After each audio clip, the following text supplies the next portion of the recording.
While I don't consider myself a makeup person, I have needed to wear makeup on occasion given my choice of profession.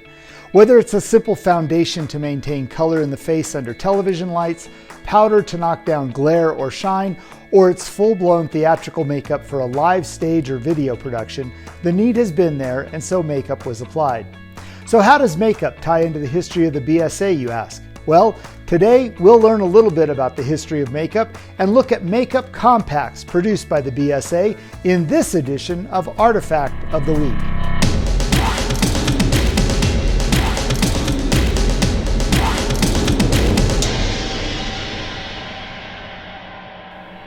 The very earliest compacts can trace their roots back to the 4th century BCE in Greece.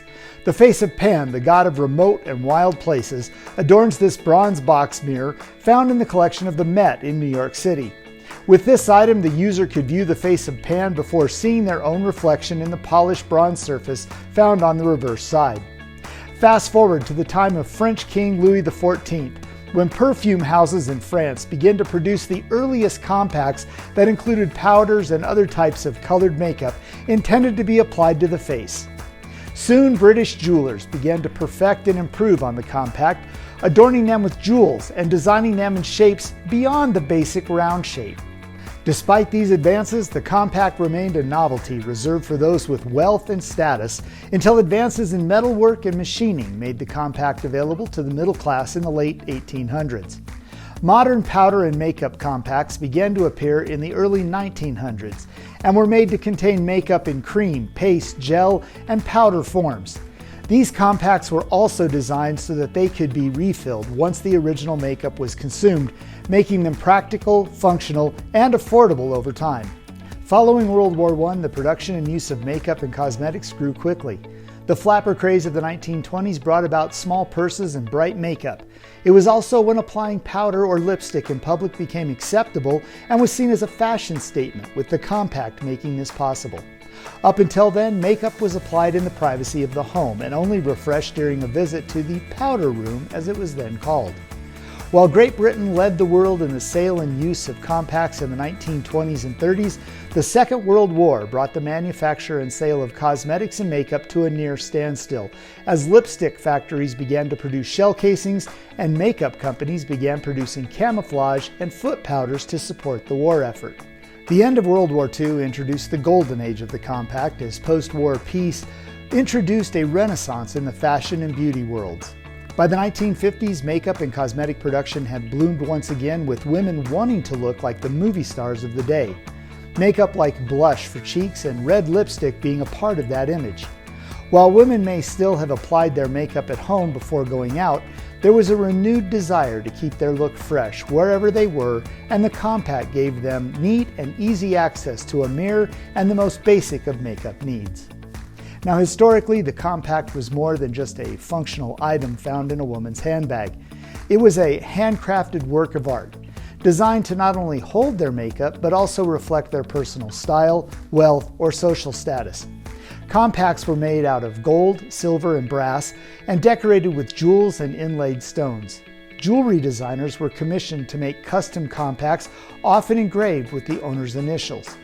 Now, for those that couldn't afford a custom compact, the compact would feature other engravings or decorative embellishments of things like flowers, animals, and Art Deco designs on the outside.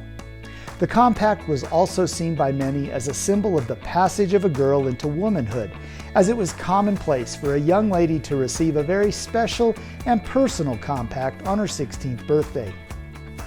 The 1960s and 1970s saw the demise of the compact as a work of art and a symbol of status, with the introduction of mass-produced, inexpensive, and disposable plastic compacts replacing these items in the cosmetic world.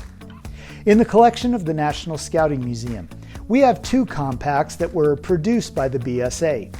The first is this Cub Scout-themed square compact.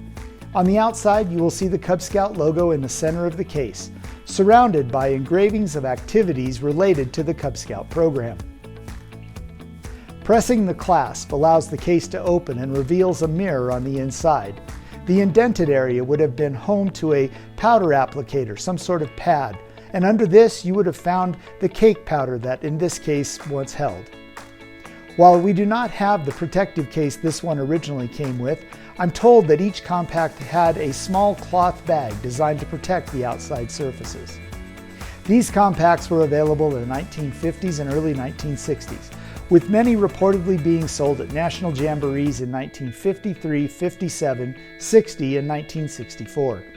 The second compact in the collection is from Philmont Scout Ranch and features the iconic Tooth of Time at the top of the engraved design. Below that is a scene depicting horseback riding and the famous Philmont Bull logo. Much like the Cub Scout version we just looked at, pressing a clasp allows the case to open to the same design features. In this sample, the application pad is still present and a small amount of powder remains in the space where the original powder was stored. From what I've been able to learn, these compacts were available at Philmont in 1950s and through the early 60s, but it's unclear whether they were sold in the trading post or given as gifts to PTC participants and/or their spouses. Now, if you know the answer to that, please post it in the comments below. If you're interested in obtaining one of the Cub Scout powder compacts, I know there were at least 4 of them available on eBay when this video was produced earlier this week. Just search for Scout Compact and you'll find them. You might have to scroll through a few of the results, but they are there. The BSA also produced a small compact pocket mirror, but we do not have one of these in the collection at this time. Well, that's all the time we have for this week. Join us again next time as we continue to learn more about the history of the BSA through the collection of the National Scouting Museum and Artifact of the Week.